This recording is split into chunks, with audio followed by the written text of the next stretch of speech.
Wisdom. It's an incredibly valuable asset. Some would say more precious than gold. It's attractive, appealing, admirable. Conversely, a lack of wisdom is the basis of immaturity, blind spots, and bad decisions. Wisdom. It can be gained over time, but it can't be rushed. But wisdom can be shared. That's precisely what we are here to do right now. Today, we are here to hack wisdom, to distill it, to understand it, and to process it. Why? To get better at life. Welcome to The Main Thing.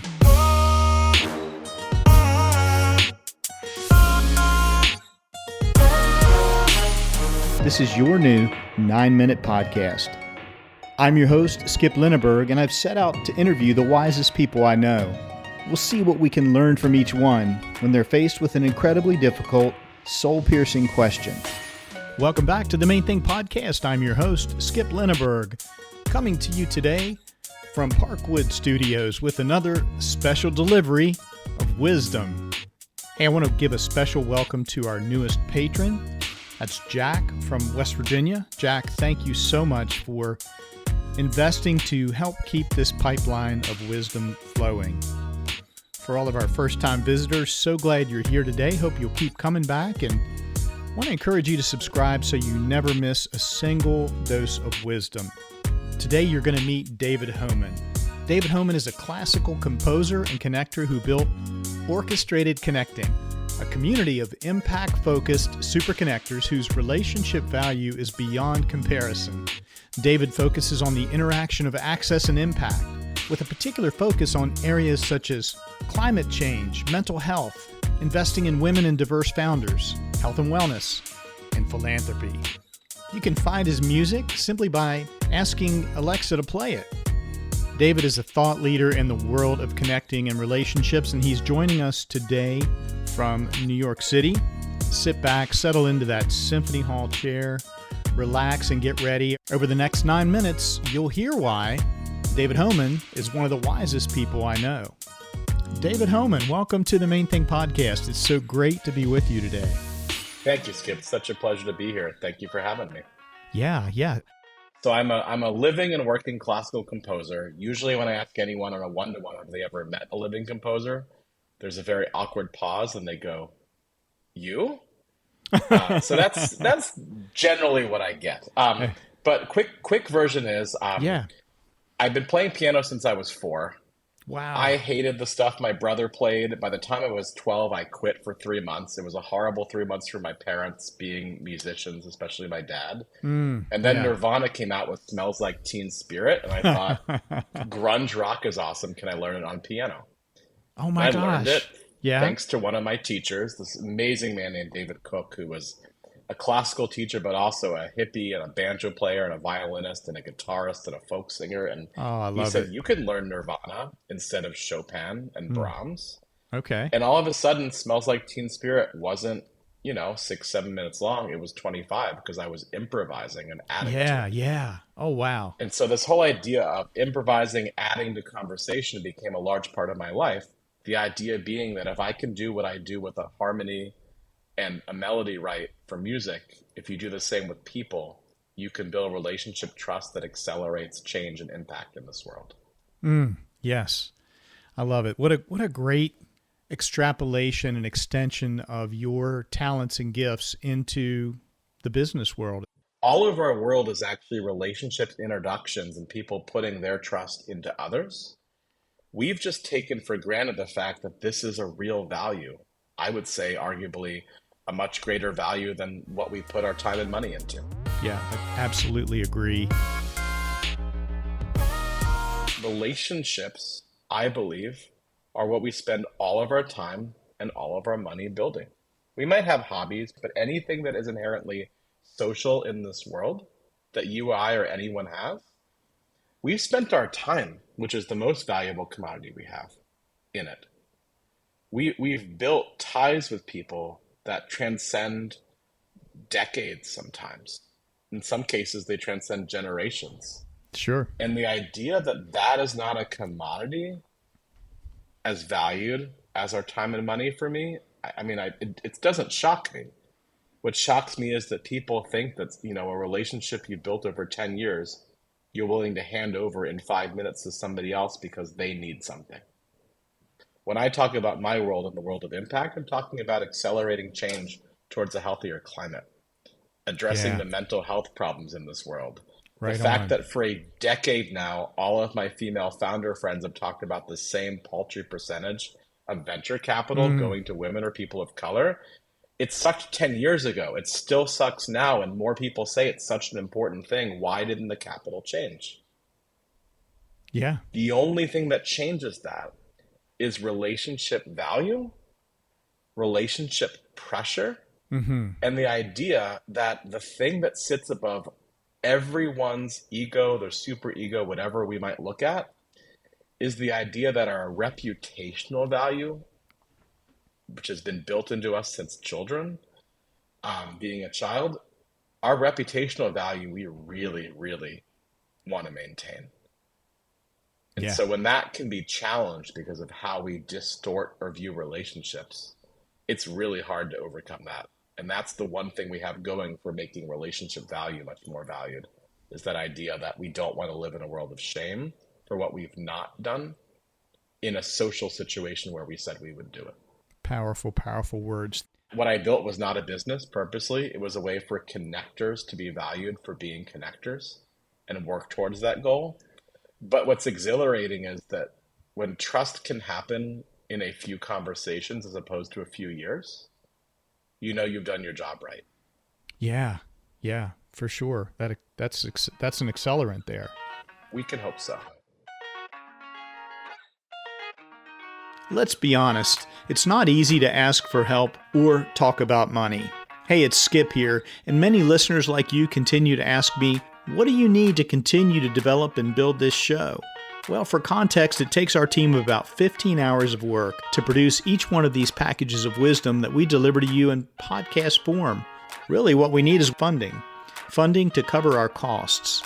So in response, I formed a site on the Patreon platform where you can elect to become a supporting patron of the Main Thing podcast. Now, there are 3 levels you might consider, ranging from $6 to $27 per month. It's all safe and secure, and you can explore the options at patreon.com/the Main Thing podcast. Now, how will we use the funding? Funds provided by you and other patrons will be used to defray the costs of production, promotion, and our recurring technology expenses each month. In short, you will be helping to keep this pipeline of wisdom flowing. Thanks.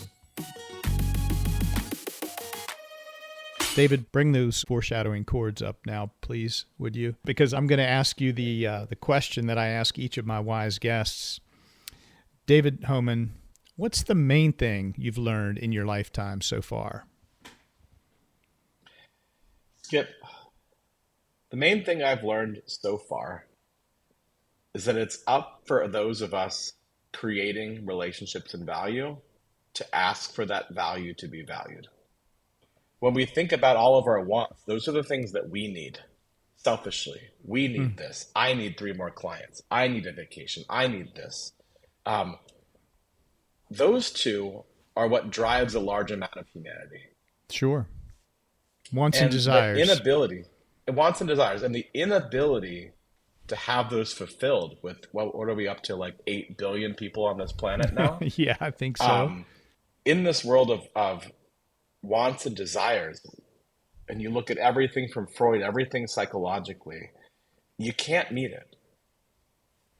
You just can't. And so Right. what really boils down to is, what are people's actual needs? Okay. You don't have to be a millionaire to be happy. You don't have to achieve everything you've wanted to be happy. There's a mindset. There's an understanding that the way that we exist in this world, our happiness comes from within, and then by the people with which we surround ourselves. Yeah. So I'm giving you I, this I, right because I find that to be so true. So to unpack this right, I wanted to pause from what I actually said about the fact it's up for connectors to ask for our value, because when that is what is swirling around everyone's needs, to feed their family, to do a deal, to get a new job, to do whatever is an actual want or desire combined with needs, what you end up with is this paradigm where if not everything can be met, then that means that when people ask for things with relationships, what ends up happening constantly is we don't have the capacity to think about the value we are asking Mm-hmm. or taking from somebody. Okay. And connectors do this willingly. Yeah. We give because we're natural givers, right? You take Adam Grant, givers and takers, like easily defined. If you keep giving and somebody else wants to take, what keeps happening? People keep taking. Yeah. And that pivotal moment for me was to realize it wasn't up for me to go, I don't understand. My high school friend met two incredible people through my network and he sold his company to one of them. What about me? Right. A relationship I Right. made started a business that has a partnership with the NFL. What about me? Yeah. You could give 1,000 examples because when you're living in a world of abundance, when you have enough of what you need, you don't question how much you're giving. But the minute you lose a loved one, you get divorced, you are you're in a world where you lose your job, something happens to your health, and suddenly you need more than you're used to being given. Mm-hmm. What unfortunately often happens, especially in terms of relationships, crickets. Yeah. Yeah. So when you ask for the value you are giving, you get that back. Mm. You say, I'm going to make an intro for you, Skip. I'm going to get you to such and such golfer. Here's my friend making the intro. Would you please honor the chain of connections and respond back? Would you give us a sense of what happened from that success? Yeah. And not just thank me, but thank our mutual friend Marcia Nelson who connected us, and thank the person who introduced you to her, and at least 5 links down the chain. Yeah. And Yeah. when you put into practice this world of being grateful, but being grateful in a way that lets you be both selfish and selfless, Ooh. what you end up with is a systematic change because there's a choice to be honorable or dishonorable. And that's why the main thing I've learned is you have to ask for the relationship value you are giving and the accountability back, and then relationship value is actually valued. Yeah. Wow, that's powerful. So, David, your main thing, it's up to those of us creating relationships and value to ask for that value to be valued. That's going to be a new concept for a lot of people that are listening. It was new to me until you introduced me to it. I think it's incredibly powerful. And David, if folks who are listening right now, because this is just a summary, a sample, if they want to learn more and dig into your connecting network and what you do and what you can do for them, where could they learn more about you and what you offer? Sure. So easiest is my website, orchestratedconnecting.com. David, as we wrap up and bring this wonderful conversation to a close, is there anything that we didn't touch upon that you would like to share with our listeners? Any parting thought or any intention that you'd like to set with them? Don't surround yourself with people who look like you and who sound like you. The core tenet of my theory came from building a diverse network. A network where you judge people based on content of character, where you judge them based on actions, you judge them based on shared passions. And they happen to be from Lithuania. They happen to be Black. They happen to be Indigenous. They happen to be a trans individual. They happen to be any variation because that's not the reason you brought them into your network. And when you celebrate a world of diversity of thought and diversity of community, you have what in my mind has made the United States of America the most dominant superpower on the planet, because nothing here that we've ever looked at in innovation wasn't created by an immigrant or a combination of cultures. So true. And yet we still think a Fortune 500 company with a white male CEO and a 12-person white male old person board is the best way to run a business. The data has shown for 2 decades, have a woman on your board and you make more money.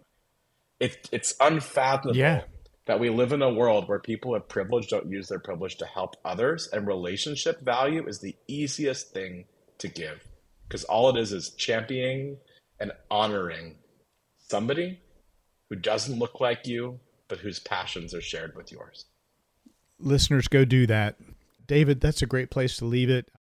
I can't thank you enough for sharing this powerful wisdom, your main thing, the connectors that we need to value, the value that we bring, and that we need to ask for it, and it needs to be a duality, a two-way street.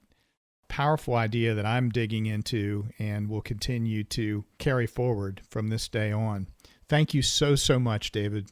I really appreciate it, Skip, and I appreciate all the work you do for elevating so many people's voices so we can have a much greater shared understanding of our combined humanity. I'm not going to stop. You shouldn't. We'll talk again soon, David. Thank you. My pleasure. Thank you, Skip. Wow, that goes by incredibly fast, doesn't it? Time flies when you're hacking wisdom. I hope you're left wanting more. Sync up with us again next time on The Main Thing for 9 more minutes of wisdom.